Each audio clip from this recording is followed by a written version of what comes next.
Pemirsa, seorang supir minibus di Ambon, Maluku dianiaya sejumlah oknum polisi diduga dari Polsek kawasan Pelabuhan Yosudarso, Ambon, Maluku.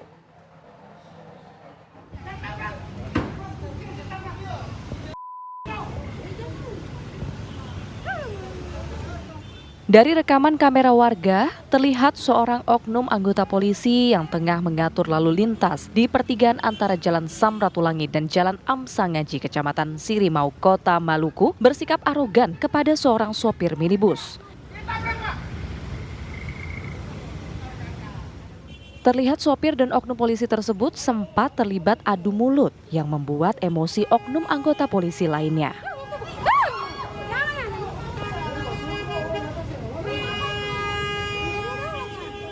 Akibat peristiwa tersebut, korban membuat laporan ke polisi dan melakukan visum serta perawatan di Rumah Sakit Bayangkara, Polda Maluku. Sesuai dengan peraturan perundang-undangan yang berlaku. Atas laporan korban, 3 oknum anggota polisi tersebut yakni Bribka EW, Aibda JT, dan Bribda SD ditahan di Rutan Khusus Polresta Ambon dan Pulau-Pulau Lease atas kasus dugaan penganiayaan.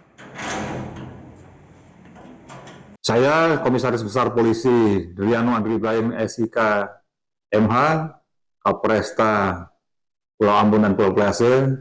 Saya sangat menyayangkan kejadian ini terjadi dan juga dalam kesempatan ini kami memohon maaf kepada keluarga korban atas nama Bapak Rizal Serang beserta keluarga besarnya, dan dalam hal ini juga kami sampaikan bahwasannya sudah ada tindak lanjut dari Polresta Pulau Ambon dan Pulau Lease. Dalam hal ini kami segera melakukan tindakan, yaitu mengamankan ketiga oknum anggota yang melakukan kesalahan, langsung memeriksa dan juga langsung menempatkan di tempat khusus, yaitu di sel di Polresta Pulau Ambon dan Pulau Lease.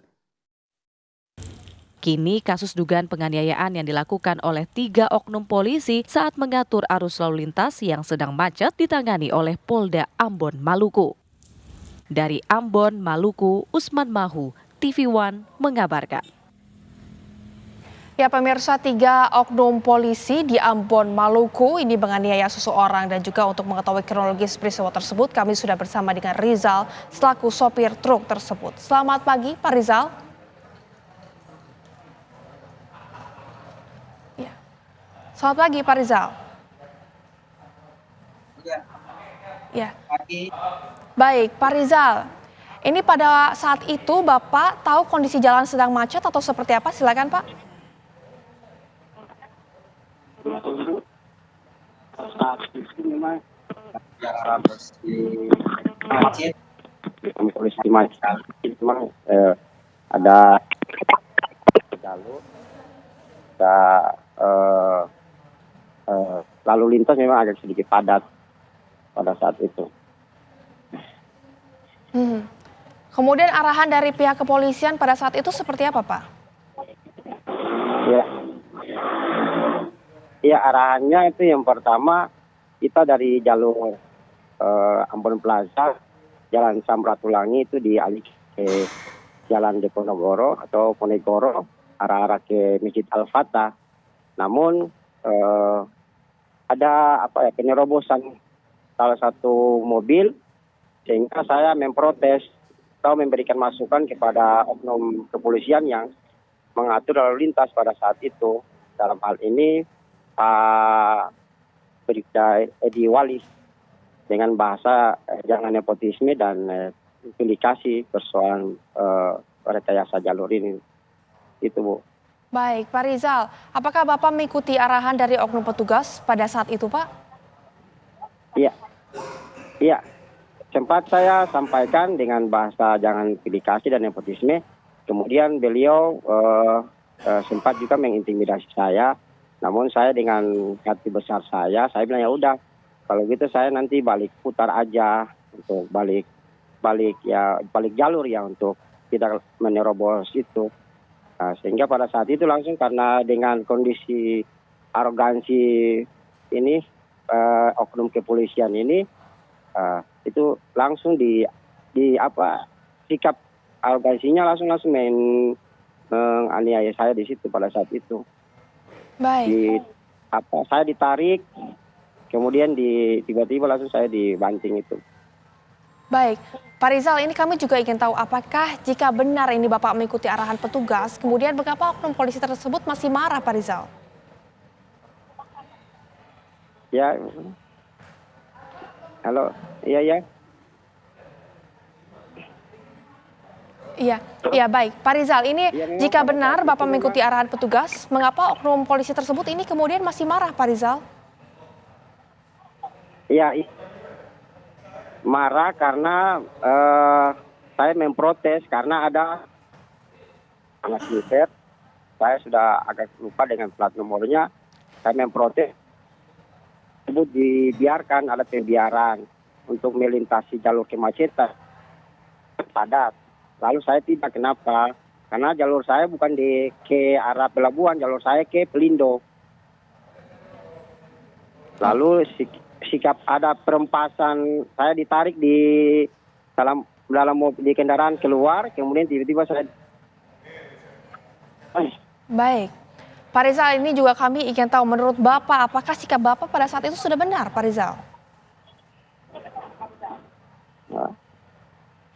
Iya, memang kalau saya pribadi dan melihat mengacu pada prinsip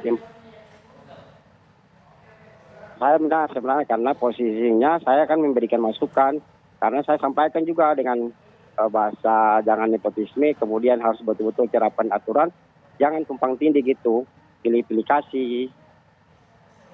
Di depan saya dibiarkan untuk melintas, tapi saya tidak, karena kan saya bukan jalur ke pelabuhan, saya jalur ke Pelindo, gitu Bu. Baik, Pak Rizal, ini kemudian harapan untuk pihak kepolisian seperti apa, Pak, atas kejadian ini? Harapan saya yang pertama, saya secara pribadi muak ya dengan sikap oknum kepolisian yang memang sifatnya tindakannya sangat arogansi, tidak humanis kepada masyarakat, sehingga kami juga, saya selaku korban dalam hal ini masyarakat, kader GP Ansor sangat menyayangkan sikap pribadi oknum kepolisian yang mencoreng nama baik institusi kepolisian. Baik, Dan saya berharap bahwa dalam proses ini, karena prinsipnya saya sudah melimpahkan semua persoalan ini ke pimpinan pusat Gerakan Pemuda Ansor. Proses Baik, hukumnya tetap Pak Rizal. saya secara pribadi, saya korban, saya akan baik. ya. Pak Rizal, ini kami ingin tahu mengenai kondisi Bapak saat ini. Kemarin kan sudah diberikan perawatan dari rumah sakit, kemudian saat ini seperti apa kondisinya, Pak? Ya, pasca itu sebenarnya saya sempat pingsan ya Bu, karena dibanting dengan spontan. Saya tidak tahu oknum membanting saya, karena pada saat itu saya kan membelakangi, lagi berdiskusi sama si oknum berinisial AW. Itu saya dibanting, saya dipingsan dan mengalami ada sedikit Baik,